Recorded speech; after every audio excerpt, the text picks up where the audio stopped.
शङ्करांश भूम शङ्करार्यपीठसद्गुरून् शुद्धसत्त्वभासुरान् सुवर्त्मनीतभूसुरान् सर्वभूतसौख्यदान् क्षमाकरान्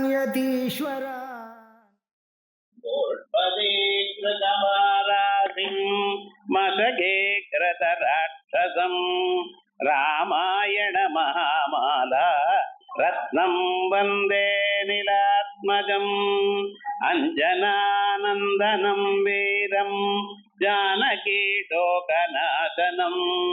कपीशमक्षहन्तारं वन्दे लङ्काभयङ्करम् उल्लङ्घ्य सिन्धोः सलीलं यशोकवह्निं जनकात्मजाया आदाय तेनैव ददाह लङ्कां नमामि तं प्राञ्जलिराञ्जनेयम् आञ्जनेयमतिपाटलाननं काञ्चनाद्रिकमनीयविग्रहम् पारिजाततरुमूलवासिनं भावयामि पवमाननन्दनं यत्र यत्र रघुनाथकीर्तनं तत्र तत्र कृतमस्तकाञ्जलिं बाष्पवारि परिपूर्णलोचनं मारुतिं नमत राक्षसान्तकम् यः कर्णाञ्जलिसम्पुटैरहरः सम्यक् पिबत्यादरात् वाल्मीकेर्मुनिसिंहगलितं रामायणाख्यं मधु जन्मव्याधिजरा विपत्तिमरणैः अत्यन्तसोपद्रवं संसारं सविहाय गच्छति पुमान् विष्णोः पदं शाश्वतम् तदुपगतसमाससन्धियोगं सममधुरोपनतार्थवाक्यबद्धं रघुवरचरितं मुनिप्रणीतं दशशिरसश्च वधं निशामयध्वं वाल्मीकिगिरिसम्भूता रामसागरगामिनी पुनादिभुवनं पुण्या रामायण महानदी श्लोकसारसमाकीर्णं सर्गकल्लोलसङ्कुलं काण्डग्राहमहामीनं वन्दे रामायणार्णवम् वेदवेद्ये परे पुंसि जाते दशरथात्मजे वेदप्राचेतसादासीत् साक्षात् रामायणात्मना वैदेही सहितं गुरद्रुमतले हैमे महामण्डपे मध्ये पुष्पकमासने मणिमये वीरासने सुस्थितम् अग्रे वाचयति प्रभञ्जनसुते तत्त्वं मुनिभ्यः परं व्याख्यान्तं भरतादिभिः परिवृतं रामं भजे श्यामलं नमोऽस्तु रामाय सलक्ष्मणाय देव्यै च तस्यै जनकात्मजायै नमोऽस्तु रुद्रेन्द्रयमानिलेभ्यः नमोऽस्तु చంద్రార్కమరుద్గణేభ్యః. లక్ష్మణరావుకు మొదట చెబుతూ, నేడు శ్రీరామనవమి. రామనవమి ఉత్సవాలు సాధారణంగా గర్భోత్సవంగా చేయడం ఒక పద్ధతి. అలా కాకుండా ముందుగా ఆరంభించి రామనవమితో ముగించేట్టుగా అలాంటి ఒక ఉత్సవాలు సంప్రదాయంలో ఉన్నది. మనం ఇప్పుడు గర్భోత్సవంగా ఇప్పుడు రామనవమి నుంచి ప్రారంభించి ఓ 4 రోజులు రాముని చింతనతో గడుపుదామనే అభిప్రాయంతో ఉంటున్నాం. ఆ రామ గుణ కీర్తనం మానవుడికి చాలా మంచిని చేస్తుంది. మానవుడికి కావలసింది ధనమో, కీర్తియో, లేదు ఉన్నతమైన పదవో అది మట్టుకు కాదండి. అంటే ఏమిటి? ఇవన్నీ కావాలి. ఇవి లేకపోతే మానవ జీవితం ఆనందంగా ఉండదు. అయినా అది మట్టుకు ఉంటే చాలు. దానికి అన్నిటికన్నా గొప్పగా మనశ్శాంతి ఉంటాయి. అదువే త్యాగయ్య పాడుతూ శాంతము లేక సౌఖ్యము లేదా. శాంతము లేకుంటే సౌఖ్యం ఎలా ఉంటుంది? అందులో మనం మన వేదములో శాస్త్రములో అన్ని ఏ మోక్షాన్ని ఒక పరమానందంగా చెప్తున్నదో ఆ మోక్షం ఎలాంటిది? నిరతిశయమైన ఆనంద స్వరూపము అని చెప్తున్నది. దుఃఖ అసంభిన్నము, దుఃఖ సంబంధము లేని ఆనంద స్వరూపం. మనకిప్పుడు ఉన్నాయి. ఆనందం కొద్దిగా ఉంది, దుఃఖం అమితంగా ఉంది. ఇప్పుడు సుఖాన్ని అనుభవించే సమయంలోనే మళ్ళీ దుఃఖం వస్తుందేమో అని బెదురుండనే ఉంది. అవి లేకుండా, దుఃఖ సంయోగం లేకుండా, ఎప్పుడూ దుఃఖం రావడానికి ఆస్కారం లేదన్నటువంటి ఒక పరిస్థితి కూడా కూడిన ఆనందం ఉంటే అది చాలా గొప్పది. అలాంటి ఆనందానికే, నిరతిశయ ఆనందానికే నిరవధి సుఖధారామ అన్నాడు చూడండి. అలాంటి నిరవధి సుఖాన్ని మనకి ఇవ్వగలిగింది ఒక రామచరితం ఒకటే. ఈ రామచరితం రామునికి సంతోషం ఇచ్చిందట. అందువల్లనే రాముడు చివర లవకుశుల ద్వారా రామాయణాన్ని విన్నాడు. లవకుశులకు వాల్మీకి పాఠం చెప్పాడనమాట. ఆ లవకుశులు దేన్ని ఎదురు చూడకుండా నిష్కాములై అచ్చటచ్చ పాడుకుంటూ ఈ విషయం రామునికి తెలియ ఆస్థానానికి పిలిపించి నేను వింటాను అంటూ వినడం ఆరంభం చేశాడు. అతనికి విన్నప్పుడు ఇది నా చరితం అని ముందు తెలియదు. రాముని చరితము వారు పాడుతున్నారన్న విషయం ఆయనకి ఏదో చక్కగా పాడుతున్నారట, మనం వింటామని అందరూ చెప్తున్నారు కాబట్టి నేను వింటామనే అభిప్రాయంతో విన్నాడు. విన్నాక ఆయన చెప్పాడు, ఆహా ఎంత గొప్ప చరితమై, ఎంత చక్కగా కుశీలవనామధారిణవు, చక్కని గాత్రం, ఆ శరీరము, వారు చెప్పే ఆ పాట ధోరణి ఎంత ఆనందంగా మనసుకు ఆకట్టుకుంటున్నది. ఇలా ఎవరు పాడగలరు? ఈ చరిత్రం ఎవరిది? సీతాయా చరితం మహత్. చివరికి ఆయన చెప్పాడు, ఇది నా చరిత్రం కాబట్టి నేను వినడం లేదు.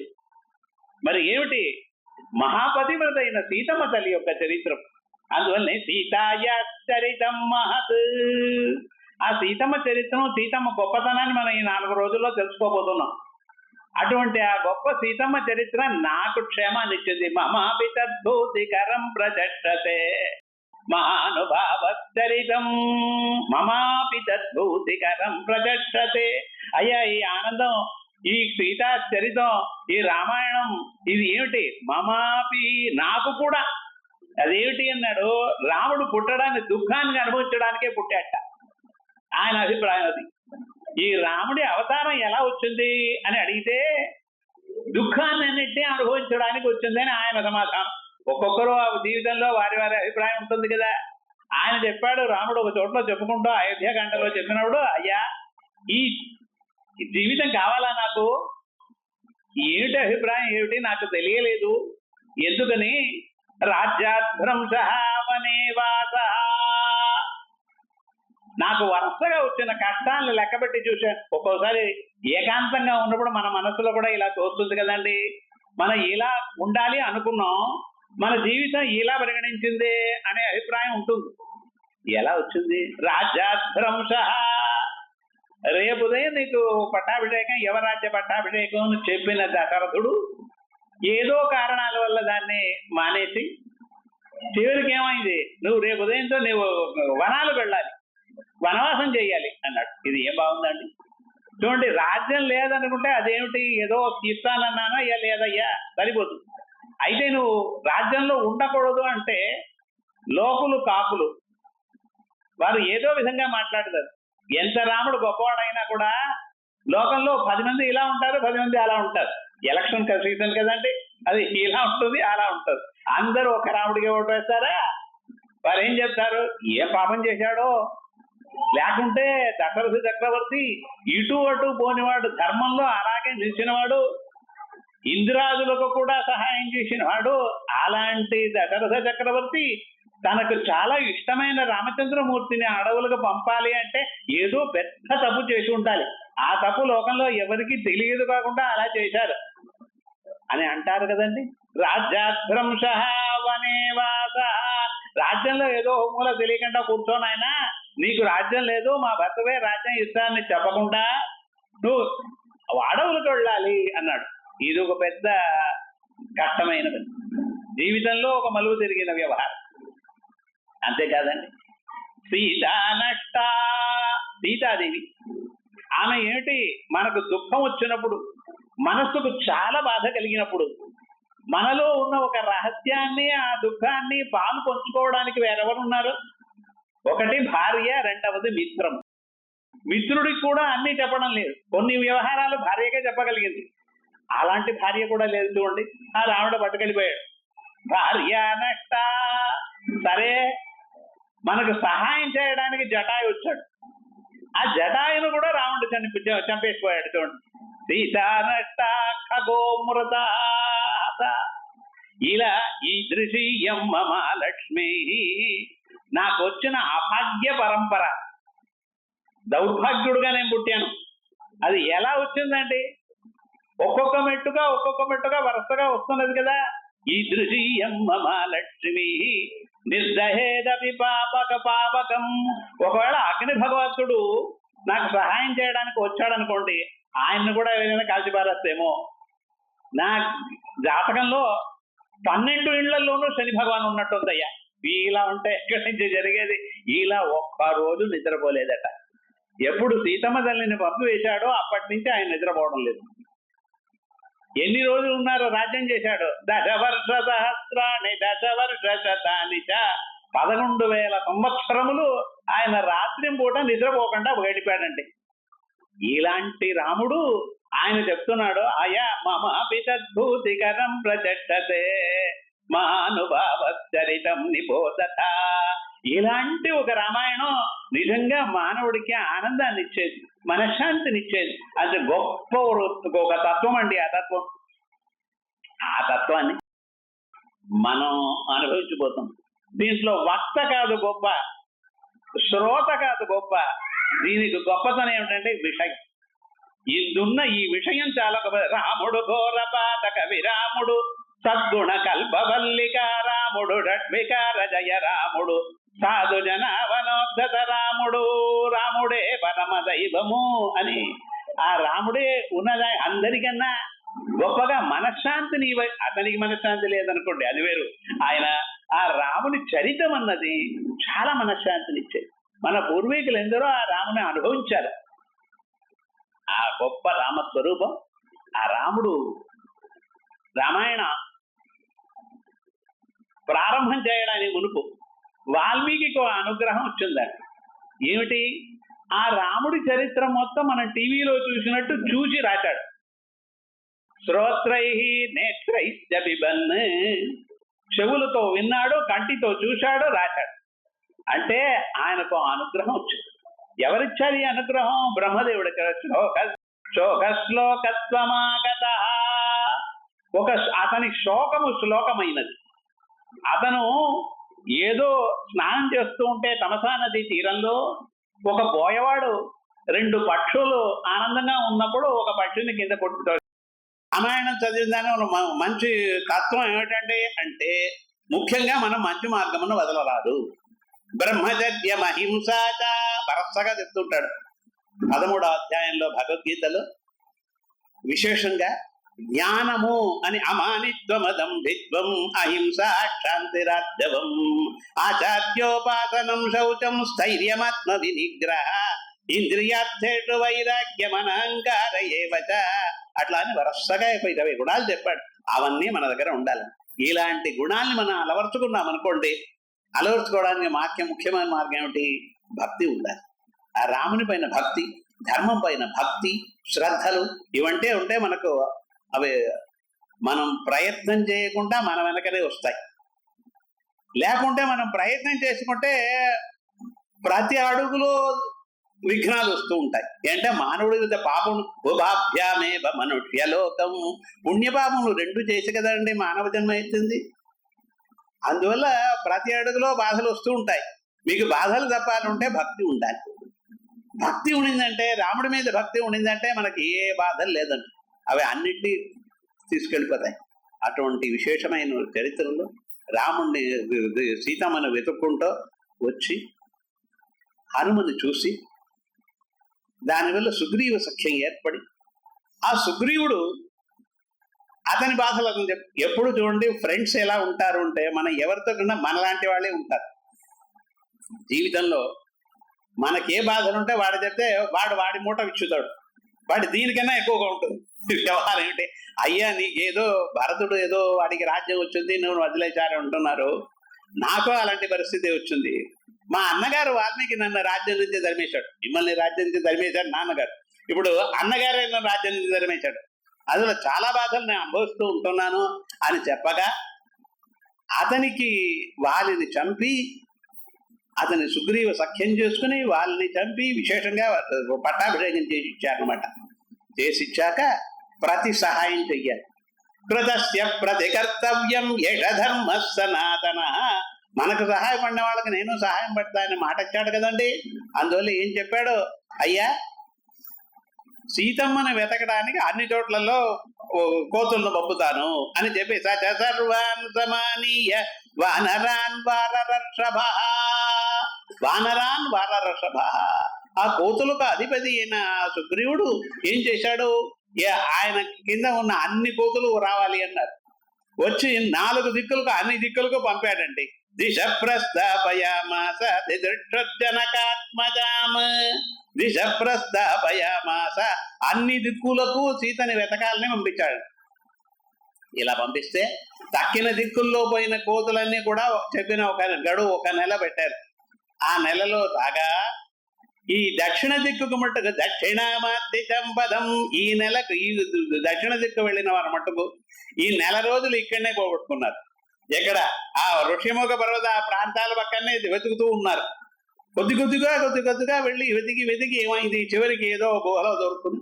ఆ గుహ నుంచి రావడానికి చాలా బాధలు పడి స్వయం ప్రభ దివ్య ఋషిక వల్ల బయటికి పడి ఇలా బాధపడుతూ ఉన్నప్పుడు అక్కడ సంపాతి కనిపించి ఆ సంపాతి నేరుగా చూసిందట, ఎదుగో అక్కడ సీతమ్మ తల్లి ఉందని. చూడండి, ఏదో అనుమానంతో వెళ్ళలేదు, ఇది ప్రత్యక్షమే ప్రమాణం. రామాయణంలో చాలా చక్కగా మనవచ్చింది. ప్రమాణముల్లో గొప్పది ఏమిటండి, ప్రత్యక్ష ప్రమాణం. ఆ ప్రత్యక్షంగా సంపాతి చూసి చెప్పింది, అదో అచ్చట ఉన్నది అంటే. ఆ పక్షుల్లో ఈ సంపాదన అంటే ఈ గద్దలకన్నీ దూరదృష్టి ఎక్కువట. ఇక్కడి నుంచి చూసి చెప్పు. సరే, హనుమ వెళ్ళడానికి సిద్ధమయ్యారు. వరసగా అడిగారు, మీరు ఎంత దూరం పడతారు, ఎంత దూరం? ఒక్కొక్క నేను 10 మైళ్ళు పడతాను. శతయోజన విస్తీర్ణ సాగరో మకరాలయ, 100 మైళ్ళు ఉంటే నేను 10 మైళ్ళు వెళ్ళగలను, ఇంకో కోది నేను 20 మైళ్ళు వెళ్ళాను, ఇంకో కోది 30 మైళ్ళు ఉంది. జాంబవంతుడు చెప్పాట, నేను వెళ్ళగలనండి, అయితే మళ్ళీ అక్కడి నుంచే రాను అన్నాడు. ఏమిటండి అన్నారు, నేను చిన్నప్పుడు ఏదో బంతి ఆడుకుంటూ ఉన్నాను, ఫుట్బాల్, అది వచ్చిన మోకాల్లో చిక్కుకుంది. బంతి అంటే కొండల మీద ఉన్న రాయి నా మోకాల్లో చిక్కుకుంది, అందువల్ల బాధ కలుగుతుంది, నేను అక్కడికి వెళ్ళగలను, దాటగలను 100 మైళ్ళు, అయితే తిరిగి రావడం సందేహం, నీ వల్ల లాభం ఏమిటి? హనుమ మటుకు మాట్లాడనే లేదండి. అటువంటి సందర్భంలో ఆ పక్కన వారందరూ చెప్పాక హనుమకు తన ప్రభావం తాను ఎప్పుడూ తెలియదు. ఆయన గొప్ప వ్యక్తి అండి. తాను ఏ పని చేయగలడు, తనకి ఏ సామర్థ్యం ఉన్నది అనే దాని గురించి ఆలోచించడు. సర్వదా సర్వకాలము ఏదో ఒక తత్వంలో ఉంటూ ఉంటాడు. అది ఆత్మానుభవం కలిగిన వ్యక్తుల తత్వం అండి. తనను గురించి తాను చెప్పుకోడు. ఎవరో చెప్పారు. ఆ తర్వాత అందరిగా రాముడు సంతోషపడ్డారు, సరే అయింది. వీరందరూ చేరి అంగదుడు ప్రధానంగా ఉంటున్నాడు, వెళ్ళడానికి ఆరంభం చేశారు. అప్పుడు ఏమయ్యాడండి, ఆయన తన రూపాన్ని చాలా పెద్దగా చేసుకున్నట్ట. ఎందుకు దాన్ని దాటాలి కదా, దానికి తగిన రూపంగా దాన్ని మార్చుకుని ఆ కొండ మీద నిల్చుకుని దాన్ని దాటడానికి సిద్ధమవుతున్నాడు. తతో రావణ నీతాయ సీతాయ శత్రుకర్షణ ఈయేష పదమన్వేట్టం చారణాచరితే పది అని వేదములో చెప్పిన పదం. ఈయేష ఇవన్నీ సాధారణమైన సంస్కృతంలో రాదు. ఈయేష పదమన్వేట్టం చారణాచరితే పది తతో రావణ నీతాయ సీతాయ శత్రుకర్షణ. రావణుడు తీసుకెళ్లి పెట్టిన సీతామ్మవారి శత్రువులన్నీ నాశనం చేయు హనుమ ఏం చేశాట? ఈ ఏట పదమన్వేట్టం ఏం చేశాడు? చారణాచరితే పది చారణులు వెళ్ళు ఆకాశ మార్గంలో బయలుదేరాడండి. వెళ్ళడానికి మునుపు మనం తెలుసుకోవాలి, ఏ పని చేయడానికి మునుపు మనం మన పూర్వీకులకు భగవంతునికి మనకు పైన ఒక తత్వం ఉంది. ఆ తత్వాన్ని అనుసరించి మనం పోతున్నామో అనే అభిప్రాయంతో పోవాలి. గర్వంగా ఏ పని చేయదు. మీ వల్ల అవును అయినప్పటికీ కూడా గర్వము మానవునికి కూడదు.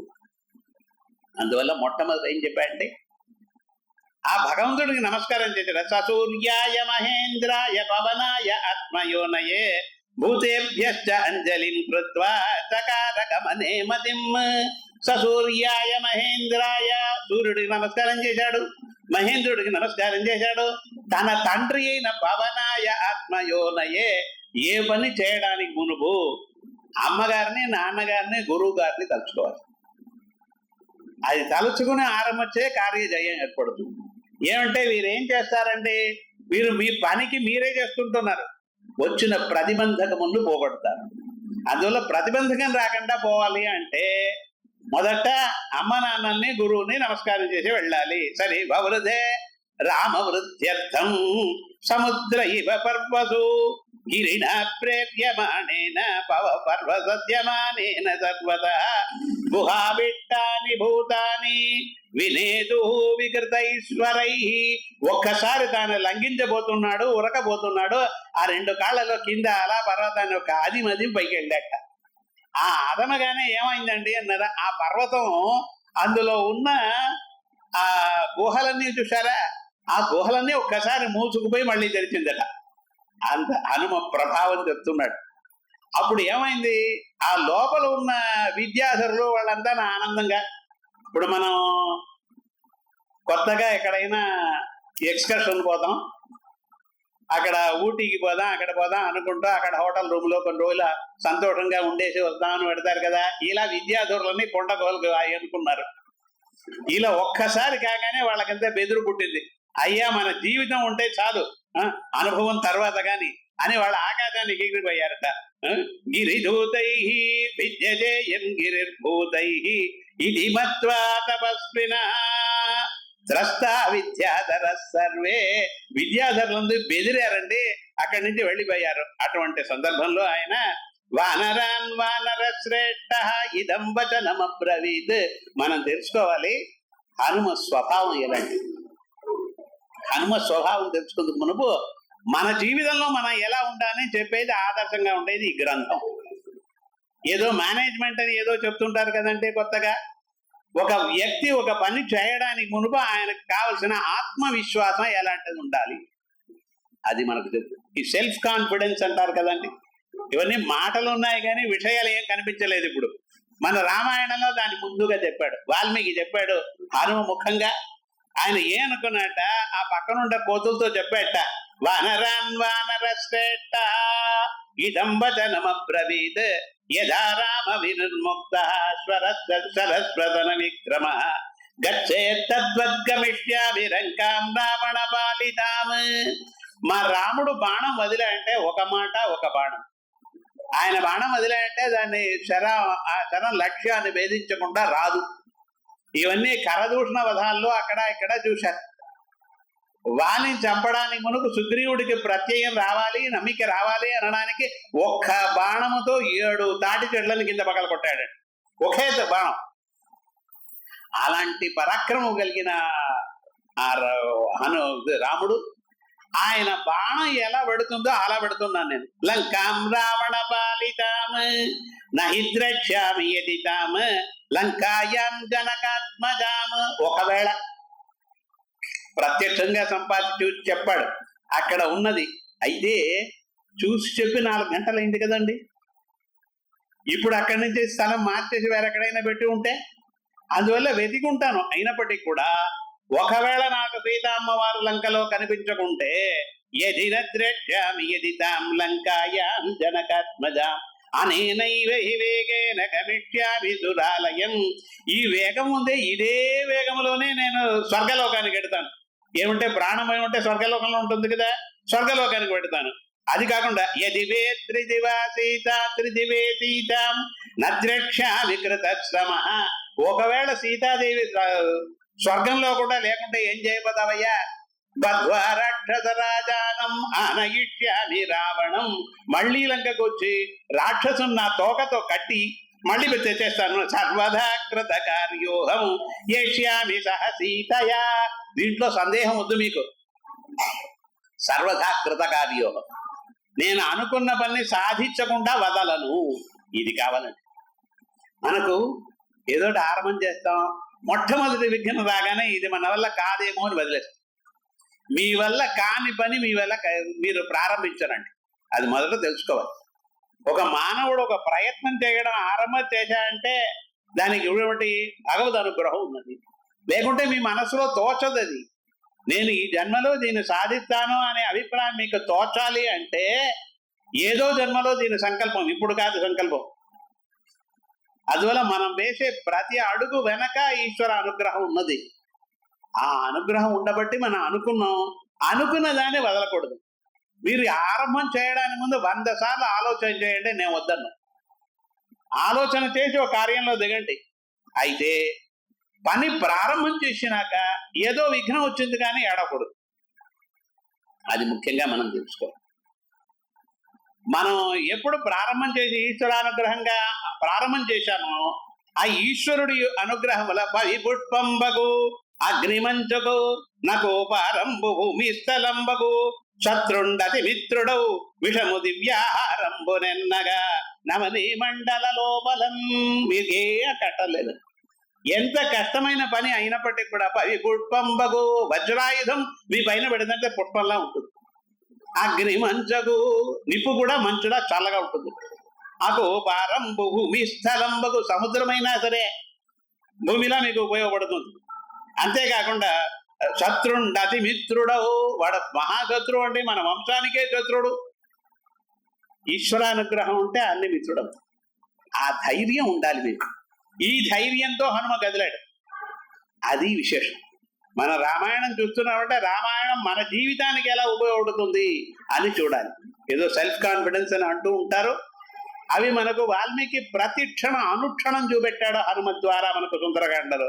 ఏష్యామి సహ సీతయా సర్వదా కృత కార్యోహం ఏష్యామి సహ సీతయా. మీకు సందేహం వలదు. నేను వచ్చేప్పుడు సీతమ్మ సమాచారంతోనే వస్తా. అంత ఒక ధైర్యం చెరి ఊరువేగేద్ధత వృక్ష ముహూర్తం కవిమన్వయు. ఈ కొండ నుంచి అలా ఆకాశానికి ఎగిరాడండి. ఎగరగానే ఏమైంది? ఆ చెట్లన్నీ ఉన్నాయి చూసారా, అక్కడని చెట్లు కూడా వెనక వెళ్ళిందట. మనం కారులోనో ట్రైన్లోనో వెళ్ళినప్పుడు వెనక ఉన్న దుమ్ము వెనకనే కొద్ది దూరంగా పెడుతుంది చూసారా, ఆ మాదిరి ఊరువేగోద్ధత వృక్ష ముహూర్తం కవిమన్వయు ప్రస్థితం దూరమధ్వానం స్వబంధురివ బాంధవ. ఆ వాల్మీకి రామాయణంలో ఉపమానం, దూరదేశానికి వెళ్ళేవారు వారిని దారి పంపడానికి కోసం కొంత దూరం బంధువులు దగ్గరికి వెళ్ళి పెడతారు కదా. మీరు సెంట్రల్ స్టేషన్ వరకు వెళ్ళి ట్రైన్ ఎక్కిస్తారు కదండి. ఎందుకు? ఇంట్లోనే టాటా చెప్పవచ్చు కదా. ఎందుకండి? ప్రస్థితం దూరమధ్వానం స్వబంధురివ బాంధవ. లౌకిక వృత్తం, మానవుల యొక్క మనస్సులో ఉన్న అభిప్రాయం. వారు ఎలా నడుచుకుంటారు అంటే ఏదో ఒక కావ్యం, ఒక కవి ఏదో రాశాడని కాదండి. కవి రాసినదేమిటి? మానవుని మనస్సు, అలవాట్లు ఇవన్నీ ఉంటాయి. రామాయణం మనం చదువుకున్నట్టే ఆ కాలంలో ఆ దేశ పరిస్థితుల్లో ఎలా ఉండింది, ఇప్పటికి కూడా అలాంటివి ఉన్నాయి అనే అభిప్రాయం చెప్పాడు. ఇలా కదిలి వెళ్ళాడు. దశయోజన విస్తీర్ణం త్రింశద్యోజనమాయతం ఛాయా వానరసింహస్య జలేతారుచారుతరాభవత్. ఆ హనుమ ఆకాశంలో ఎగురుతున్నాడు. సూర్యోదయింది. ఉదయం 8 గంటలు. ఆ 8 గంటలుగా ఆయన సూర్యోదయంలో అలా వెళ్ళినప్పుడు ఆయన నీడ ఆ నీటిలో పడిందట. ఆ నీడ ఎంత అని దాన్ని లెక్క కొలిచాడు అనమాట. 10 యోజన విస్తీర్ణం, వెడల్పు 10 యోజనలు 10 మైళ్ళు ఉందట అండి. 30 యోజనమాయతం, పొడుగు 30 మైళ్ళు ఉందట. అంత పెద్ద నీడ పడిందండి. జలే చారుధరాభవత్, అత్యద్భుతంగా ఆకాశంలో ఎంత బాగా వెలిసిందో అని అనుకుంటూ ఇలా హనుమ ప్రశ్నించాడు. బయలుదేరడం ఆరంభం చేశాడు. హనుమ ఎగురుతున్నాడు. ఇక్కడి నుంచి కొంచెం దూరం అయింది. మనం అనుకుంటాం హనుమ ఎగరడం ఆరంభం చేసే సముద్రంలో మధ్యలో చూస్తారా, ఏం లేదు కదా, అలా వెళ్ళాల్సిందే నాన్ స్టాప్ దుబాయ్ ప్లేన్ లా. అది బట్టి ఇక్కడి నుంచి ఆరంభం చేసిందంటే హనుమ అమెరికా వరకు మధ్యలో అక్కడ నిలవడానికి ఏం లేదు, సముద్రమే. ఆ మరి సముద్రం దాటుతున్న హనుమ ఎక్కడ నిలవగలడు అనే అభిప్రాయం మనకుంటుంది. అయినా ఒకటి జ్ఞాపకం చేయండి, మానవుడి జీవిత యాత్రలో అతను చేసిన ప్రతి పనిలో అడ్డంకులు వస్తాయి. ఏమిటండి? ఆధ్యాత్మిక దుఃఖములు కొన్ని, ఆది భౌతిక దుఃఖములు కొన్ని, ఆది దైవిక దుఃఖములు. ఆధ్యాత్మిక దుఃఖములు రామనవమి చక్కగా జరుగుతున్నది. ఇక్కడ తెలుగు వారందరూ చేరి, మానవులు వారిలో ముఖ్యంగా ఉన్న దోషం ఏమిటంటే అంటే వారికి సమైక్యత ఉండదు. సమైక్యత లేనిదే మానవ ముఖ్యంగా, అందులో బ్రాహ్మణులకు చెప్పనే అక్కర్లేదండి. ఇద్దరిది కారణం ఏమిటంటే వారికి బుద్ధిశక్తి జాస్తి. బుద్ధిశక్తి అదిగా ఉన్న వారికి ఏ విషయం చెప్పినా దాన్ని 10 రకాలుగా ఆలోచన చేస్తాడు. ఈ ఆలోచనలో ఉండిపోతుంది, కానీ అందరూ కలుద్దామనేది ఎన్నడూ లేదు. ఈ సమైక్యత పుట్టదు. అయితే ఈ సమైక్యతకు యుక్తి కల్పించేవారు వీరే, అది గుర్తుంచుకోండి. మొట్టమొదట కోఆపరేషన్ ఎలా పుట్టింది తెలుసా? ఒక పరమ లోభి అయిన ఒక వ్యక్తి ఉంటున్నాడు. ఆయన అతని కింద ఒక 10 మంది సేవకులు పనిచేస్తున్నారు. పరమ లోభి అతను. వారికి ఎంత గిట్టాలో అంతే డబ్బులు ఇస్తాడు, కానీ 1 పైసా ఇవ్వడు, 1 కాని ఎక్కువ ఇవ్వడు. ఇలా ఉండే వ్యక్తికి ఎవడో జోస్యుడు వచ్చాడు. అయ్యా, నీకు రేపటి నుంచి శని దశ ప్రారంభమవుతున్నది, నువ్వు అందరికీ ఏదో పంచి పెడితేనే నువ్వు హాయిగా ఉంటావు. ముఖ్యంగా ఏమిటి అంటే మనం సాధారణంగా దానం చేయడానికి వస్తువులు, బెల్లం ఇలాంటివన్నీ దానం చెయ్యాలి అని అన్నాడు. సరేనని చెప్పి అతను తలక పిండిని తెచ్చి దాన్ని విశేషంగా కలిపి విశేషంగా ఒక స్వీట్ ఏదో చేశాడు, మధుర పదార్థం చేసి, రేపు ఉదయం నాకు జన్మదినోత్సవం, మీకందరికీ తీపి పంచి పెడతాను అన్నాడు. అయ్యా సరే అని చెప్పి వాళ్ళందరూ నిలుచుకున్నారు. ఈయన అందరికీ పంచి పెట్టాడు. పంచి పెట్టాక అయ్యా తినకండి అన్నాడు. ఏమిటి? అలా కాదు, నేను తీపి పంచి పెట్టాను మీకు, అయితే మీరు తినవచ్చు, కానీ ఏమిటంటే చేతులు మడవకుండా తినాలి అన్నాడు. ఇది అయ్యే పనండి. చేతులు మడిస్తే కదా నోటిలోకి పోయేది, చేతులు ఎలాగా ఉండాలి, ఎలా పోయేది అన్నట్ట. వారు అనుకున్నారు. నిన్ననే మేము అనుకున్నాం, ఈ పరమలోభి మనకి ఎలా ఇవ్వగలడు, అయినా ఇచ్చాడని మనం ఏదో సంతోషపడ్డాం కదా, అల్ప సంతోషమైంది కదా, అయినా ఏమిటి అని ఒకరి ముఖాలు ఒకరు చూసుకుంటూ ఉన్నారు. ఈ మధ్యలో ఒక బ్రాహ్మడు ఉన్నాడండి. వాడు చెప్పాట, అలా కొద్దిగా కొంతసేపు ఆలోచన చేసి చెప్పాట. పక్కవాడిని పిలిచాడు. ఏమిటి అన్నాడు. నేను ఒక యుక్తి చెప్తాను, నా అనుస్తావా అన్నట్టు. ఏమిటి అన్నాడు. చేతులు మడవకూడదు అన్నాడు కదా. అవునండి అన్నాడు. నా చేతిలో ఉంటే భక్షణం నీ నోట్లో పెడతాను, కండిషన్ నువ్వు నా నోట్లో పెడితే. ఇప్పుడు ఏమైంది అన్నాడు. వీడు వాడికి పెట్టాడు, వీడి దీన్ని చూసి అందరూ కాపీ కొట్టారండి. ఇప్పుడు ఎలా ఏర్పడింది? ఈ యుక్తి చెప్పేవాడు బ్రాహ్మడు, అయితే తాను ఇంకోటితో చేరాడు. అది స్వభావం, దానికి మనం ఏం చేయలేం. ఇలా మనం ఏ పని ఆరంభం చేసినా కూడా ఈ ప్రారంభం చేసినప్పుడు మనలోనే మన భిన్న అభిప్రాయం, నేను చేసేది బాగుంటుందా బాగుంటుందా, ఇది సుఖాన్ని ఇస్తుందా దుఃఖాన్ని ఇస్తుందా, ఇలాంటి అభిప్రాయాలు మన మనస్సును వేధిస్తూ ఉంటుంది. ఇది కాకుండా మంచి పని మనం ఏదైనా చేశామనుకోండి, నేడు వెళ్ళాలా, మంచి ప్రోగ్రాం ఉందే టీవీలో, తలనొప్పిగా ఉన్నట్టుందే, అల్లుడు వస్తాన్నాడే ఇంటికి, వస్తాడో లేదో, మనం ఇక్కడికి పోయి కూర్చుంటే అతనికి కోపం వస్తుందేమో, ఇన్ని ఆలోచనలు వస్తాయి. చివరికి రాడు. 100 మందిని ఎదురు చూశామంటే 20 మందో వస్తారు. ఇవన్నీ ఏమిటంటే ఆధ్యాత్మిక మన శరీరములో కలిగిన దుఃఖములు. ఆ తరువాయి ఆది భౌతికమైన దుఃఖములు. వర్షం వచ్చేట్టు ఉంటుంది, అతి ఎండలు, చెమటలు పడుతుంది, అంతేకాకుండా ఈదరగాలి వేస్తుంది, ఇలాంటివన్నీ ఏర్పడుతుంది భౌతికమైన దుఃఖం. అది కాకుండా మరొకటి ఏమిటి, ఆది దైవకము.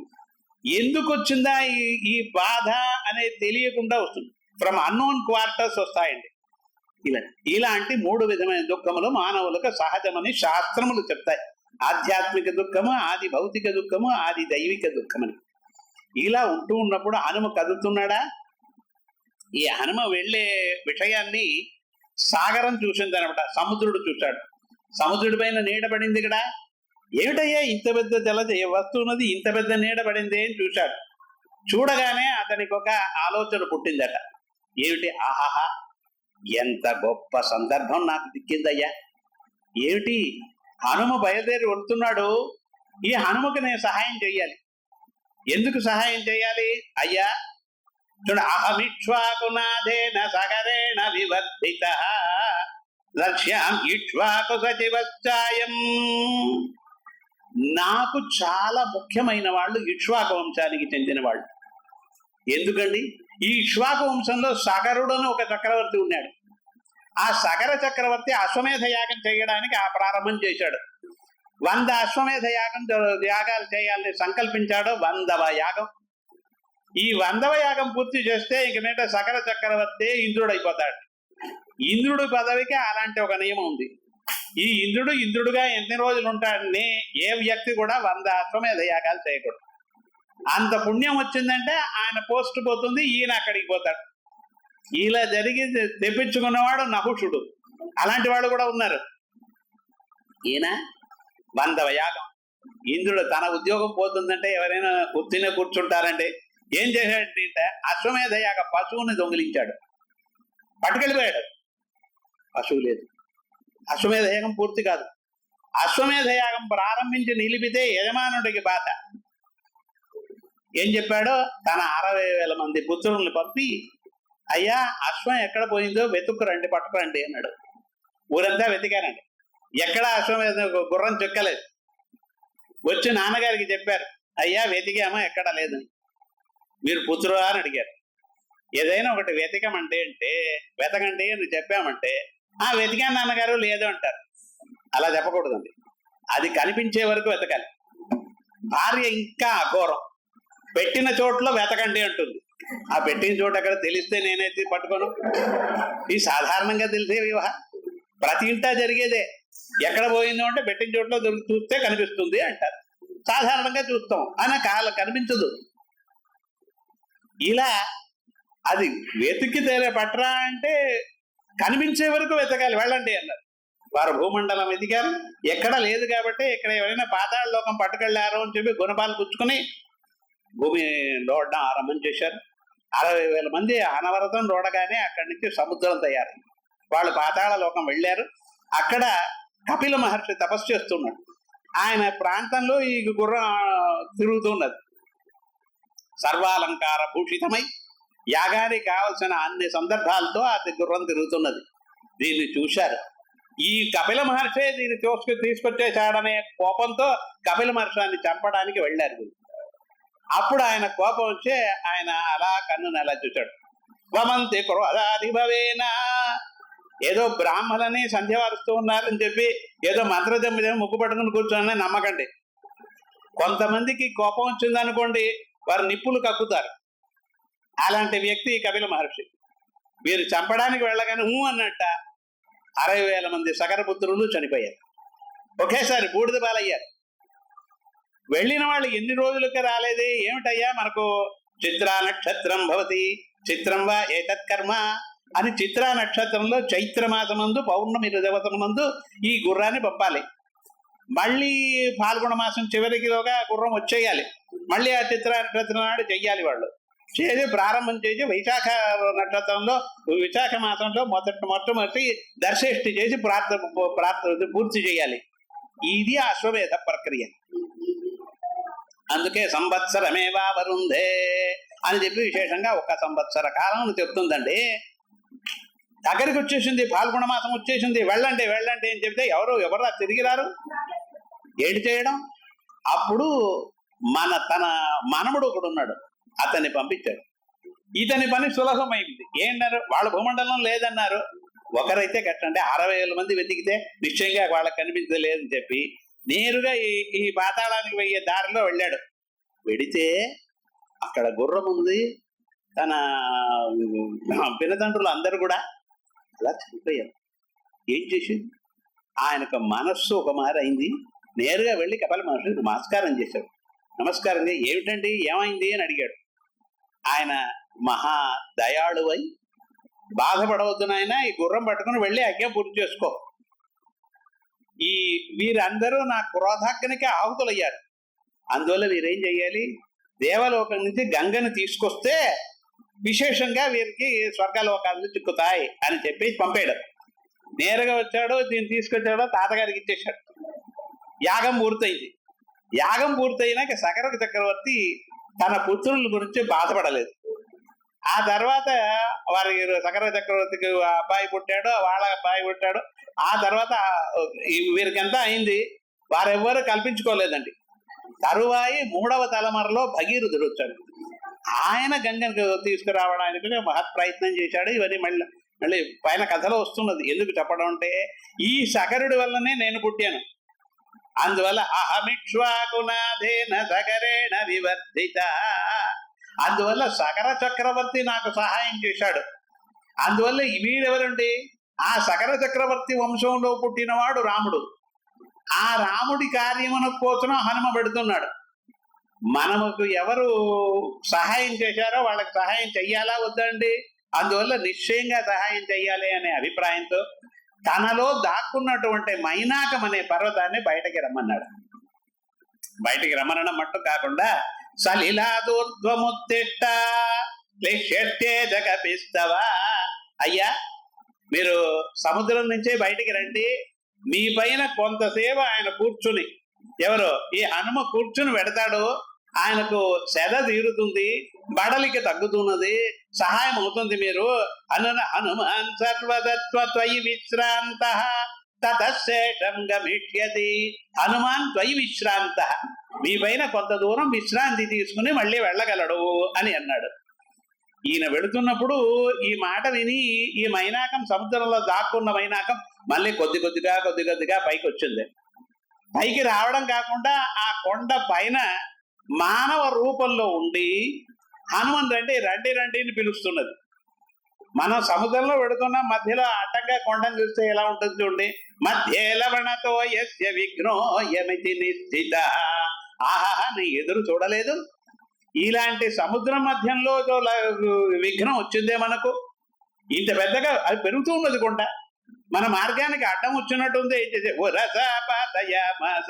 జీమూతమివ మారుత, పెద్ద గాలి మేఘాన్ని ఎలా చిన్న భిన్నంగా చేస్తుందో అలా రొమ్ముతో ఒక్క దెబ్బ వేసిపోయాడు. అప్పుడు నమస్కారం చేసి ఆ మైనాక పర్వతం, పూజితే త్వయి ధర్మాత్మ ధర్మజ్ఞ పూజాం ప్రాప్నోతి మారుత, అయ్యా నీకు నేను పూజ చెయ్యాలి. పూజ చేస్తే మీకు కాదండి, మీ నాన్నగారు సంతోషపడతారు. ఎవరు సాధారణంగా అబ్బాయిలకు పూజ చేస్తే, మీ అబ్బాయి చాలా మంచివాడండి, చాలా గొప్పవాడండి నీకు చెబితే, ఇప్పుడు చెప్పారు చూడండి బీటెక్ చదువుకున్నారు అంటే వాళ్ళ నాన్నగారికి సంతోషం. అంటే పుత్రులను తాను పొగడకూడదు, పుత్రులను శిష్యులను పొగడకూడదు. అయితే వేరెవరైనా పొగిడితే సంతోషపడాలి. నిజమైన సంతోషం పుత్రోదయం కలిగినప్పుడు పుత్రుడి సంతోషం కాదండి, ఆ పుత్రుని నలుగురు పొగడంగా కలుగు అన్నాడు సుమతి శతకం. ఆ విధంగా మీకు నేను పూజ చేశానంటే ఈ పూజ వల్ల నిజంగా సంతోషం కలిగేది మారుత, మీ నాన్నగారికి. సరే దానివల్ల నీకేం లాభం అన్నాడు. మీ నాన్నగారు నాకు సహాయం చేశాడండి. ఈ కథలు ఒకటిలో ఒకటి ఉంటాయి. ఒక కాలంలో ఏమైందండి అన్నారు. ప్రీతోస్మి కృత పూర్వం కృతయుగే తాత పర్వత పక్షిణో భవన్, కృతయుగం. అప్పుడు పర్వతాలకు కూడా రెక్కలు ఉన్నాయట. ఈ పర్వతాలు అలా ఎగిరేది ఒక్కొక్కసారి ఒక్కొక్క గ్రామంలో కూర్చునేది. ఆ గ్రామంలో ఉన్న వారంతా అంతే అయిపోయింది. అలా అందరూ నాశమయ్యేవారు. ఇలా ఉంటూ ఉంటే ఇంద్రుడి గోత్ర వజ్రభిద్, ఆయన ఏం చేశాడు, వజ్రాయుధం తీసుకుని ఈ పక్షుల రెక్కలన్నింటినీ కొట్టిపారేశాడు. అందువల్లనే విశేషంగా వేదముల్లో ఈ సూక్తములు, కొన్ని సూక్తములు అంటే రక్షోఘన సూక్తములు అని పేరు. అంటే వజ్రాయుధము చేత చాలా మందిని చంపిన ఇంద్రుడిని స్తోత్రము చేసే సూక్తములన్నీ ఋగ్వేదంలో ఉన్నాయి. దాంట్లో విశేషంగా వజ్రాయుధంతో వీటిలన్నింటినీ చంపి పారేశాడు. అప్పుడు ఇలా కొండలకన్నీ రెక్కలు పోతూ ఉన్నప్పుడు ఈ మైనాకుడు చాలా అర్భకుడుగా బాలుడుగా ఉన్నాడు. అప్పుడు ఏం చేశాడండి అంటే ఈ చాలా బెదిరిపోయాడు. అప్పుడు ఈ గాలిని వాయుదేవుడిని అడిగట. వాయుదేవుడు ఏం చెప్పాడు, కరుణతో, చిన్న అబ్బాయిగా ఉన్నాడు కదా, బెదిరిపోయాడని చెప్పి తాను ఏం చేశాడు, వేగంగా ఆ మైనాక సముద్రంలో నెట్టేశాడు. ఇప్పుడు ఈ సముద్రం లోపల దాక్కున్నాడు. చాలా రోజులుగా సముద్రం నుంచి బయటకి రావటం లేదండి ఈయన. సముద్రం లోపల దాక్కున్నాడు. ఇప్పుడు ఇతను చెప్తున్నాడు, నాకు సహాయం చేసింది మీ నాన్నగారు, మీరిప్పుడు వచ్చి ఎగురుతున్నారు, మీకు నేను సహాయం చెయ్యాలా వద్దండి? వ్యవహారం ఎలా అయింది? సగరుడు, సముద్రమునకు సగరుడు సహాయం చేశాడు. ఆ సగరుడి వంశంలో పుట్టిన రాముడికి సహాయం చేయాలని సముద్రుడు అనుకున్నాడు. మైనాక వృందం ఏమనుకుందండి, అయ్యా మీ నాన్నగారు నాకు సహాయం చేశారు, మీకు నేను సహాయం చేయాలి, అప్పుడే మీకు సహాయం చేస్తేనే నాకు సంతోషము అనే అభిప్రాయంతో మేము ఆతిథ్యం తీసుకుని వెళ్ళాలి అన్నారు. అప్పుడు హనుమ చెప్పాడు, అయ్యా ప్రీతోస్మి కృతమాతిథ్యం మన్యురేటోపనీయతాం త్వరతా కార్యకాలో మే హ్యతి వర్తతే ప్రీతోస్మి కృతమాతిథ్యం. మీ మీద నాకు సంతోషం కలిగిందండి. కృతమాతిథ్యం, మీ ఆతిథ్యాన్ని స్వీకరించాను. అయ్యా కూర్చుని భోంచేసి విశ్రాంతి తీసుకుని వెళ్ళాలని చెప్పారు, ఆతిథ్యం స్వీకరించాను అంటే అయ్యా మంచి మాటల వల్లే చాలు. ఆతిథ్యం అంటే ఇది భోజనం బట్టి పడుకోవడానికి స్థలం ఇచ్చి ఇవన్నీ చెయ్యాలి అన్నారా? అది లేదండి, మీ మంచి మాటలు ఉన్నాయి చూడ, హితమైన పలుకులు, ఆ పలుకులే నాకు ఆనందం కలిగించాయి. అందువల్ల అదే చాలు, ఇంకేం అక్కర్లేదు. అహోపేక్ష్యతి వర్తతే, పగలు వేగంగా గడిచిపోతున్నది, నేను సాయంకాలం లోపల పోవాలి. ఏమంటే ఆకాశంలో చీకటి పడిపోయిందంటే నేను ఎక్కడున్నానో లంక వచ్చిందా లేదా మనకేం తెలుస్తుంది? వెలుగున్నప్పుడే కార్యములు పూర్తి చేసుకోవాలి. అందువల్ల అహోపిహ్యతి వర్తతే, పెడుతున్నదంటే ప్రతిజ్ఞాచమయ దత్తానత్తాతవ్యమిహంతరే, నేను ప్రారంభం చేసినప్పుడు ఒక ప్రతిజ్ఞ చేసుకున్నాను, మధ్యలో నిలవనని. అందువల్ల మీ ఆతిథ్యమే మాకు చాలు అని చెప్పి హనుమ మైనాకుడిని సంతోషపరిచి అక్కడి నుంచి ఆయన కదిలండి. అంటే మధ్యలో నిలవలేదు. ఈ సంసారం ఉన్నదే, ఈ సంసారంలో ఇలాంటి దుఃఖాలు చాలా వస్తూ ఉంటాయి. ఈ దుఃఖాలన్నీ తప్పించుకోవడమే మనకు కావలసిన ముఖ్యమైన పదార్థం.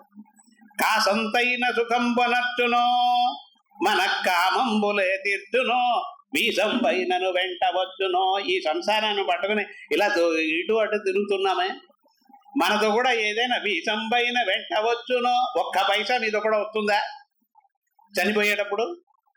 లేదా అయ్యా డబ్బులు రావదంటే ఒక చెక్ పుస్తకం ఏదైనా పట్టుకెళ్ళొచ్చా? ప్లాస్టిక్ కార్డు ఏదైనా పట్టుకెళ్ళవచ్చా? మరి ఇవన్నీ ఎందుకు లాభం లేని వీడు పెట్టుకుని ఏం చేయబోతున్నారు? జగద్విఖ్యాతి గావించునో, ప్రపంచంలో ప్రతి మానవుడు అతడు గొప్పవాడు అని పేరు వచ్చినంత మాత్రంతో ఏమిటండి లాభం? అందువల్ల వద్దు. దోషం బెవ్వగ బాపునో వలసినంతోడు మిమ్ముంచూపునో చీ సంసార దురాశ ఏలబడవో. ఈ సంసారంలో దురాశ వద్దండి అని విశేషంగా హనుమ ఒక్క క్షణం ఆరంభం చేశాడు. ఇక మీదట ఈ విఘ్నాలు రాకుండా ఉండాలని రామస్మరణతో మళ్ళీ బయలుదేరాడు. బయలుదేరినప్పుడు ఈయన గొప్పదనాన్ని, కార్యదక్షతను, కష్టం వచ్చినా కూడా ఆ కష్టాన్ని ఎదుర్కోగలిగినటువంటి సామర్థ్యాన్ని, ధైర్యాన్ని చూసి దేవతలు ఇతనికి ఆశీర్వాదం చెయ్యాలి.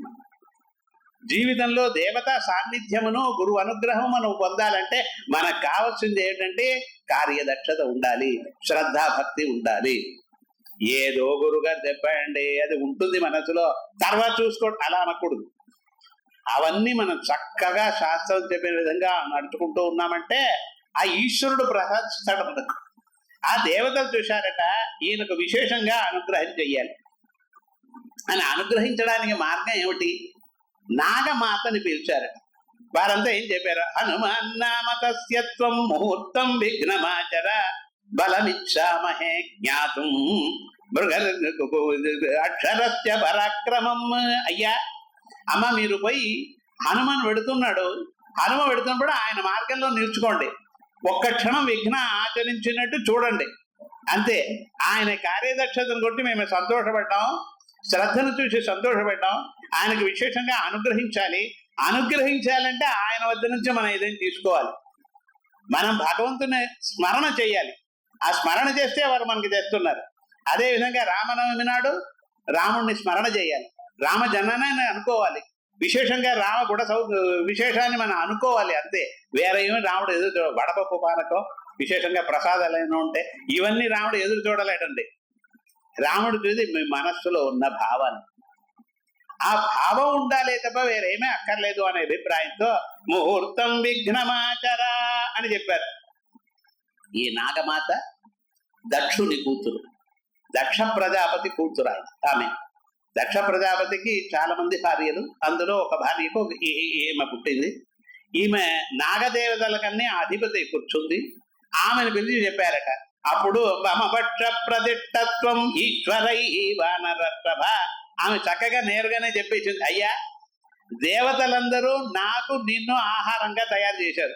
అహం త్వాం భక్షయిష్యామి ప్రవిశేదమ్మనాననే. నేను నిన్ను మింగేస్తున్నాను, నా నోటిలో రా అని అడిగాడు. ఇది ఏమిటండి, మధ్య మార్గంలో సముద్రంలో నిలవడానికి లేని స్థలంలో ఇలాంటి వ్యవహారం అయితే ఇది చూశాడు. అయ్యా అమ్మా మీకు నమస్కారం. రామోదాసరది శ్రీమాన్ ప్రవిట్టో దండకావనం తస్య సీతాకృత భార్య రావణేన యశస్విని. అమ్మా యశస్విని, కీర్తిగల నాగమాత చూడండి. రామో దాశరథి శ్రీమాన్ ప్రవిట్టో దండకావనం. రాముడు దండకావనానికి వచ్చాడు. అచ్చట తెలియకుండా భార్యతేన సీత తస్య సీతాకృత భార్య రావణేన. రావణుడు ఆమె భార్య, ఆయన భార్యను తీసుకెళ్లారు. అందువల్ల నేను తస్యాసకాశం దూతోహం గమిష్యే రామశాసనాథ్. ఆ రాముడు నన్ను బంటుగా పంపాడండి. రామ శాసనం వల్ల పెడుతున్నాను అంటే ఆ రామస్మరణ ఉంది, అదే కావచ్చు. ఆ స్మరణ ఉన్నదా, గురుస్మరణ ఉన్నదా, రామస్మరణ ఉన్నదా చూసుకున్నారు. సరే రామశాసనాథ్ ఆయన నన్ను పంపాడండి. కర్తుమర్హసి రామస్య సాహ్యం విషయవాసిని. ఇప్పుడు చూడండి, ఒక శత్రువును మనం జయించాలంటే 4 ఉపాయాలు. సామ దాన భేద దండం. మంచి మాటలతో జయించవచ్చు, లేకుంటే నీకు ఇది నేను ఇస్తాను నాకు సహాయం చెయ్యి అని చెప్పవచ్చు. సామ దాన, ఇలా చెయ్యకుంటే నిన్ను చంపేస్తానని బెదిరించవచ్చు, భేదం. అది లేకుంటే చివరికి ఏమిటి, చంపేయడమే. అది సామదాన భేదండం. 4 మార్గాలు ఉన్నాయి, కార్యసాధకమైన మార్గములు. మొదట సామ మార్గం అని చెప్పాడు. కర్తుమర్హసి రామస్య సాహ్యం విషయవాసిని. అమ్మా రాముడికి సహాయం చేయడం మంచిదే కదమ్మా, అయినా అట్లా కాకపోయినా అథవా మైథిలీం దృష్ట్వా రామం చాక్లిట్టగారిడం ప్రవిశ్యదవనం మేత్య గంతవ్యం వానరోత్తమా. చూడండి, రాముడి కార్యములో పోతున్నాను, వెడతాను లంకకు, సీతాదేవిని చూస్తాను, ఈ విషయాన్ని రాముడికి చెప్తాను, చెప్పేసి మళ్ళీ నిశ్చయంగా మళ్ళీ నీ నోట్లో పడతాను. ఇప్పుడు వదిలేసి ఎట్లా నీ నోట్లో పడాలి అంతే కదా, నువ్వు నన్ను పట్టించాలి కదా, నేను సిద్ధంగా ఉన్నాను. అయితే మధ్యలో పని ఉంది, ఈ పని పూర్తి చేసేవాడు కొద్దిగా కాచుకో అన్నట్ట. ఆమె వినలేదు, ఎందుకంటే దేవతలు అలా చెప్పారు కదా. వరయేట పురాదత్త మమ ధాత్రేతి తత్వరా. దేవతలు నాకు వరం ఇచ్చారయ్యా, నా నోట్లో నువ్వు పడాలి అంతే, వేరే మార్గం లేదు, తప్పించుకుని వెళ్ళడానికి ఆస్కారం లేదు. ఓహో అలాగా. అప్పుడు అబ్రవీత్ వక్త్రంతే కురు వక్త్రంతే ఏ నమం విడయిష్యతి. అలాగా, చాలా సంతోషం. ఇప్పుడు ఏం చేయండి, ఇప్పుడు భేదోపాయం. నన్ను మింగగలిగినట్టుగా నోరు తెరు అన్నాడు. ఇప్పుడు ఎంత పెద్ద ఆయన నీడ, ఎంత పెద్దది. ఇప్పుడు నన్ను నోరు తెరవలసింది, నన్ను మింగేంత నోరు తెరు, నీ నోట్లో పెడతాను. ఇది దైవ స్వరూపం ఆమె నాగమాత. అలా 100 యోజనాలు 100 మైళ్ళుగా ఉన్నట్టు నోరు తెరిచిందండి. మా హనుమ మరుక్షణం అదే ఈశ్వరానుగ్రహం. మన ఆలోచన చేయలేకుండా అది ఎలా వచ్చిందో ఆ బుద్ధి తెలియదండి. బభూవంగుట్ట మాత్రక తస్మిన్ ముహూర్తే హనుమాన్. ఆ ఒక్క ముహూర్తంలో, ఒక్క క్షణంలో అంగుట్ట మాత్రక. ఉపనిషత్తులో అంగుట్ట మాత్ర పురుష జ్యోతిరివా ధూమక అని చెప్పి అంగుట్ట మాత్రంగా జీవుడి స్వరూపం అంటే అలా అంగుట్ట మాత్రుడు అయ్యాడు. వెళ్ళి ఆమె నోట్లోకి వెళ్ళాడు, కడుపూరుకు వెళ్ళాడు, మళ్ళీ బయటకు వచ్చాడు. అంటే 100 మైళ్ళు కదండి. ఆ లోపల ఆనందంగా వెళ్ళి అలా వచ్చేసాడు. బయటకు వచ్చి పవిష్టోస్మి దేవక్త్రం దాక్షాయణి నమోస్తుతే, అమ్మా మీ నోటిలో వెళ్ళి రావాలి అన్నారు, నోటిలో వెళ్ళి వచ్చేసాను. ప్రవిష్టోస్మి దేవక్త్రం దాక్షాయణి నమోస్తుతే. అందువల్ల మనకు ప్రతి సందర్భంలో ఎప్పుడూ ఒకలా ఉంటుందని అనుకోకండి.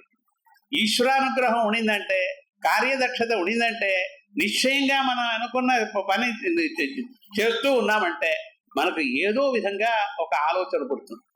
కొత్తగా వస్తువులు కనుక్కుంటారు చూడండి, వాళ్ళకేం తెలుసా? తెలియదు, ఏదో ట్రై చేస్తూ ఉంటారు. ఆ ప్రయత్నం అన్నది ఒక్క క్షణం సహాయం చేస్తుంది. అదే విధంగా ఈయనకి ఇలాంటి ఆలోచన పుట్టింది. లోపల పడి బయటకు వచ్చాడు. వచ్చి ప్రవిష్టోస్మి దేవక్త్రం, అమ్మ మీ నోట్లో వెళ్ళి వచ్చేసాను. దాక్షాయణి నమోస్తుతే. ఒక్కసారి నిందట, ఏమిటి నేను దక్షుడి కూతుర్ని మీకు ఎలా తెలుసు? దాక్షాయణి నమోస్తుతే. అమ్మ దాక్షాయణి నమస్కారం. ఏమిటి దాక్షాయణి అని జ్ఞానం కలిగింది. ఈ ప్రశ్నలకు సమాధానం లేదు. వాల్మీకి తన్ను మరిచి చెప్తున్నాడు. దాక్షాయణి నమోస్తుతే గమిష్యే యత్ర వైదేహి సత్యశ్చాసేత్వరంతవా. మీ వరము సరిపోయింది. ఏంటి పురయేష వరోదత్త, దేవతల్ని నాకు వరం ఇచ్చారు నిన్ను మింగమని, మింగగలని చెప్పారు. మీ వరం సరిపోయిందమ్మా, వెళ్ళిపోతాను అన్నట్ట. ఆమె చూసింది. అర్థసిత్యై హరి శ్రేష్ఠ గచ్చ సౌమ్య యథా సుఖం. ఆశీర్వాదం చేసి పంపింది. అర్థసిత్యై ఏది విఘ్నముగా ఉండిందో ఆది దైవికమైన విఘ్నం అయిన విఘ్నం మనకు సహాయం చేసింది. అది విఘ్నం వచ్చిందని బాధపడకూడదండి. ఏదో ఎవరో ఒక మాట మనం అన్నారని బాధపడకూడదు. వారికి నోరుంది, వారు అని అంటారు. అలా నేను ఎంచుకున్న మార్గము సరియా? తస్మాత్ శాస్త్రం ప్రమాణంతే కార్యకార్యం వ్యవస్థితౌ. ఆమె ఇన్ ది రైట్ పాత్ అంతే చూసుకోవాల్సింది మీరు. శాస్త్రం అలా చెప్తుంది. ఇలా మీరు మీ దారిలో సక్రమైన దారిలో గురు భక్తితో పెడుతూ ఉన్నారంటే మిమ్మల్ని అడ్డగించేవాడు ఎవ్వడూ లేదు, ఈశ్వరుతో సహా. అందువల్ల ఏమి సౌమ్య యథా సుఖం సమానమస్య వైదేహీం రావణ సమానయ వైదేహీం రావణస్య దురాత్మ రాఘవేణ మహాత్మన. ఈ సీతమ్మవారిని రామచంద్రుడితో చేర్చు బాబు అనేది. అంటే ఆమెకు మునుపు తెలుసు. తెలిసినప్పటికి కూడా దేవతలు చెప్పారని ఇతని మనస్సులో ఆ రామచింతన ఉన్నదా అని ఒక చిన్న పరీక్ష పెట్టి ఆశీర్వాదం చేసి పంపారు. అంటే మానవుల్లో 2 అభిప్రాయాలు ఉన్నాయి. ఏమిటి? ఈ మనస్సులో మేధాశక్తి, మేధా విలాసం అని ఒకటి ఉంది ప్రతి వ్యక్తిలోనూ. అంతేకాకుండా అప్పుడప్పుడు పుట్టినటువంటి ఒక బుద్ధి ఒకటి ఉంది. మేధా విలాసం అంటే ఋగ్వేదం ఉంది 10,000 సూక్తాలు. ఇన్ని సూక్తాలు 10,960 మంత్రాలు అన్నిటినీ బట్టి పెట్టారు. ఆరమని అగ్నమే లేపరోహితం యజ్ఞస్య దేవం మృత్యుజం హోతారం రత్నదాతం అలా బట్టి పెట్టడమే అంతే. దానికి అర్థం ఏమిటి ఇవన్నీ కనుక్కో, అవి అక్కర్లేదు ఆ సందర్భంలో. మంత్రాల్ని బట్టి పెట్టడం. మీ మనస్సు ఏమిటి? ఇప్పుడు ఏదో చెప్తున్నారు చూడండి, 1000 GB ఏదో గిగాబైట్ ఏదో అంటున్నారే, దీనిపైన ఎక్కువ ఉందండి ఈ బుర్రలో. ప్రతి మానవుడికే భగవంతుడు ప్రసాదించాడు. అందువల్లనే వేదాల్ని బట్టి పెట్టండి అని చెప్పింది. అది చిన్నప్పుడే వీలవుతుంది. వేదాలు కానీ శాస్త్రాలు కానీ బట్టి పెట్టి దాన్ని అలా ఉంచుకోవడం, సమయానికి దాన్ని బయటికి లాగడం. ఇలా ఏ సమయానికి మీరు బయటికి లాగగలుగుతున్నారో దానికే కంప్రెస్డ్ మెమరీ. అలా బయటికి రాగలిగిన శక్తి మానవుడి హృదయంలో, మానవుడి బుద్ధిలో ఉంది. ఇది ఒకటి. దీనికి మేధా విలాసం అని పేరు. ఈ మేధా విలాసానికి అధిదైవం ఎవరండి? దక్షిణామూర్తి. భగవంతుడు దక్షిణామూర్తి దీనికి అది. ఇది కాకుండా మరో తత్వం ఒకటి ఉందండి. అదేమిటి? నవనవోన్మేషిణీ బుద్ధి. అప్పుడప్పుడు తోస్తూ ఉంటుంది, ఆ సందర్భానికి తగినట్టుగా తోస్తూ ఉంటుంది. దాన్ని మనం ఆంగ్ల భాషలో ప్రెసెన్స్ ఆఫ్ మైండ్ అంటాం. ముందు చెప్పినది చూడండి, అది మేధా విలాసం. అది రిటెంటివ్ కెపాసిటీ. అది మైండ్. మీ బుర్రకు దాచుకునే విషయాన్ని, సంపాదించిన విషయమును దాచుకునే శక్తి ఒకటి ఉన్నది. అదేవిధంగా అప్పుడప్పుడు ఒక సందర్భం వచ్చిందంటే దానికి తగినట్లుగా సమాధానం చెప్పి వెళ్ళిపోయే సందర్భం ఒకటి ఉందండి.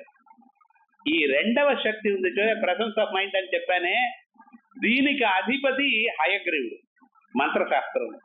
అందువల్లనే కొన్ని మంత్రాలు దక్షిణామూర్తి, కొన్ని మంత్రాలు హయగ్రీవ హయగ్రీవ హయగ్రీవేది యోవదే తస్య నిస్తరదేవాణి జహ్నుకన్నా ప్రవాహవత్ అని మంత్రశాస్త్రం చెప్తున్నాం.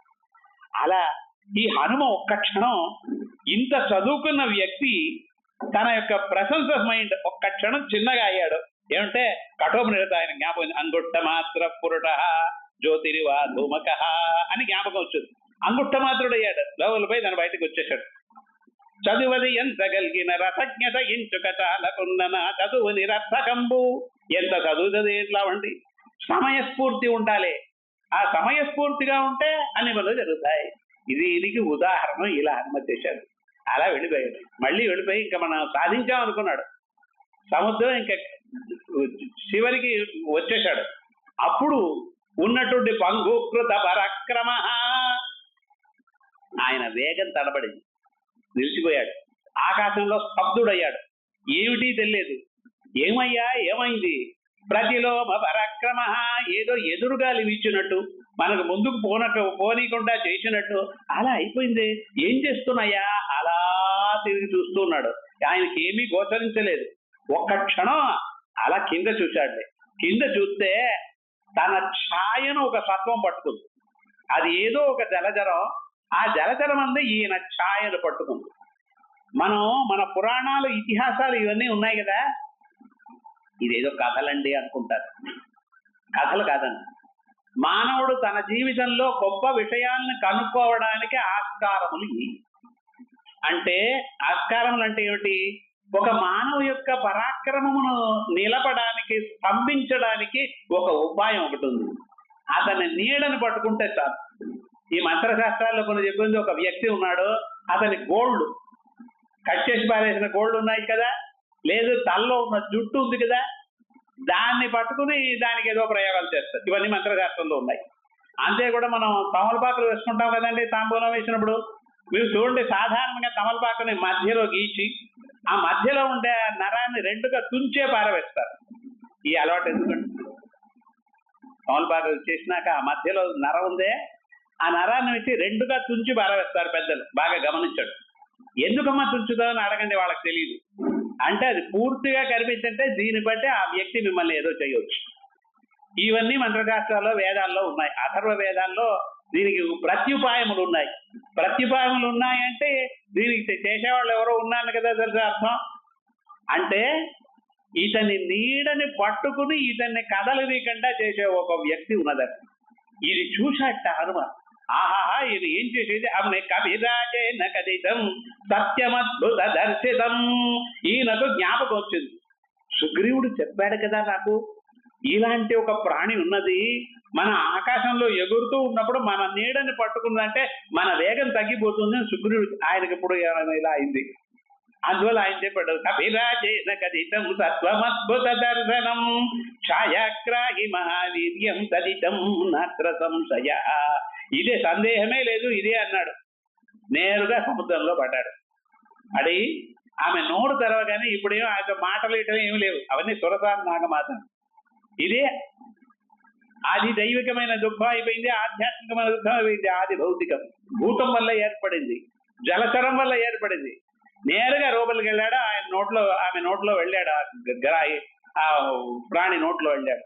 ఏమయ్యాడంటే, మునుపు పెద్దగా ఉన్న హనుమ చిన్నదిగా అయ్యాడు. ఇప్పుడు చిన్నగా ఉన్న హనుమ ఏం చేశాడంటే, విశ్వరూపం ఏకో విష్ణు మహద్భూతం పృథగ్భూతాన్యనే కదా, చాలా పెద్దగా పెరిగాడు, వేగంగా పెరిగాడండి. ఇప్పుడు ఈ భూతానికి పెరిగే సామర్థ్యం లేదు. మునుపున్న నాగమాతకు ఉండింది. ఇది ఏమైంది? ఆమెను చీల్చుకుని బయటకు వచ్చాడు. దగ్గరగా సముద్రం ఉండింది. దాసెడు ససాగరం దానవపన్నగా యుతం బలేన విక్రమ్య మహోర్మిమాలినం నిబధ్య లోకే చ మహోదదే కదా దదర్శలంకాం అమరావతిమివ. దేవలోకంలో అమరావతిలా అత్యద్భుతంగా ఉన్న లంకని చూశాడు, సంతోషపడ్డాడు. మళ్ళీ చూశాట, ఆహాహా, లంకని వచ్చేసాం. ఈ లంకలో ఈ వేషంలో మనం పోయితే కనుక్కుంటారు అందరూ. సాధారణంగా చూడండి పిల్లి కోతి ఈ రెండింటిని చూస్తే ప్రతి వాడికి దాన్ని చూడాలనిపిస్తుంది. ఆ పిల్లి ఉంటుందంటే ఎక్కడ పోయింది ఏమి ఎక్కడ, అందులో కోతి అంటే చిన్న పిల్లల నుంచి పెద్దవారి వరకు దాని తోకనే చూస్తూ ఉంటారు. అదేంటి ఎన్నిసార్లు కోతులు చూసాం, మైనా కోతి చూడగానే దాని తోకను చూస్తారు. సరే ఇంకా మనకు లాభం లేదండి, ఈ వేషంలో ఉండే లాభం లేదు అని చెప్పి చిన్న ఒక స్వరూపంగా దిగాడు. అలా పెడుతున్నాడు. అక్కడ ఒక అమ్మ చూసి కస్వం కేన జగాత్యేన ప్రాప్తో అన్నారయ్యా, అయ్యా ఎవరయ్యా నువ్వు, అబ్బాయి ఇక్కడికి రా, ఎవడు నువ్వు, ఏం చేస్తున్నావు, ఎందుకు ఇక్కడికి వచ్చావు, ఇలా అడిగిందట ప్రశ్న. ఈయన చూడాడు, కస్వం విరూపనయన పురద్వారే వదిట్టదే, అమ్మా ఇలా ఘోర రూపము దాల్చి ఇలా ఉన్నావే, నువ్వు ఎవరమ్మా, ఎందుకు నన్నెందుకు నిలుపుతున్నావు, నా దారి నా పోతూ ఉంటే మధ్యలో నిలుపుతున్నావు ఎందుకు, అహం రాక్షస రాజస్య రావణస్య మహాత్మన ఆజ్ఞా ప్రతీక్ష దుర్దర్శ రక్షామి నగరీమి మామ, నేను రావణుడు లంకాధిపతి, ఆయన యొక్క బంటు నేను, నా అనుజ్ఞ లేదే నువ్వు ఇక్కడికి రాకూడదు, దీన్ని దాటిపోకూడదు, అందువల్ల నిలిపాను అందట. ఈయన చెప్పాడు, అమ్మా సరే బానే ఉంది, ద్రక్ష్యామి నగరీం లంకాం సాక్ష ప్రాకార తోరణాం ఇత్యర్థమిహ సంప్రాప్త పరం కౌతూహలం హిమే. ఎక్స్కర్షన్కి వచ్చాను ఇక్కడికి, వేరేం లేదు, చెట్లు చూడాలి, పుట్టలు చూడాలి, నాది బాటనీ సబ్జెక్ట్, ఇక్కడ ఏమేమి సబ్జెక్టులు ఉన్నాయి, చెట్లు ఉన్నాయో పుట్టలు ఉన్నాయో అవన్నీ చూడడానికి వచ్చాను. నగరీం లంకాం ద్రక్ష్యామి, అందుకే చూడడానికి వచ్చాను నేను, వేరే ఇంకేం లేదమ్మా, చూసేది వెళ్ళిపోతాను. సభానరశ్రేణ మరుక్షణం ఆమె కోపం వచ్చింది. అధికారంలో ఉన్న వారికి వారి మాట వినకుంటే మరుక్షణం కోపం వస్తుంది. ఏం చేసిందంటే తలేన తాడయామాస, ఒక చెంపలో పెళ్ళనిపించింది, ఒక్క దెబ్బ హనుమని కొట్టింది.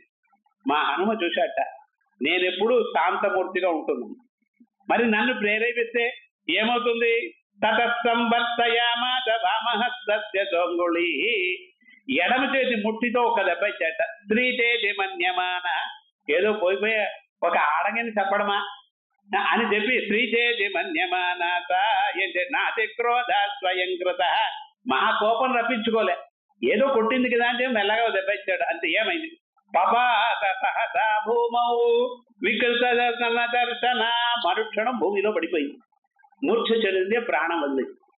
ఆ సందర్భంలో హనుమన్ చూసి, అయ్యా నాకు బ్రహ్మదేవుడు ఒక వరం ఇచ్చాడు, ఎప్పుడైతే నిన్ను ఒక కోతి జయిస్తుందో అప్పుడు లంక పట్టణానికి నాశనం వచ్చింది, అందువల్ల ఆనందంగా వెళ్ళి నువ్వు ఏమేమి చూసుకోవాలో అనుకున్నావు అన్నింటినీ చూసే సౌఖ్యంగా సీతమ్మను చూసి నువ్వు వెళ్ళు అని ఆశీర్వాదం చేసి ఆమె ప్రాణం వదిలింది.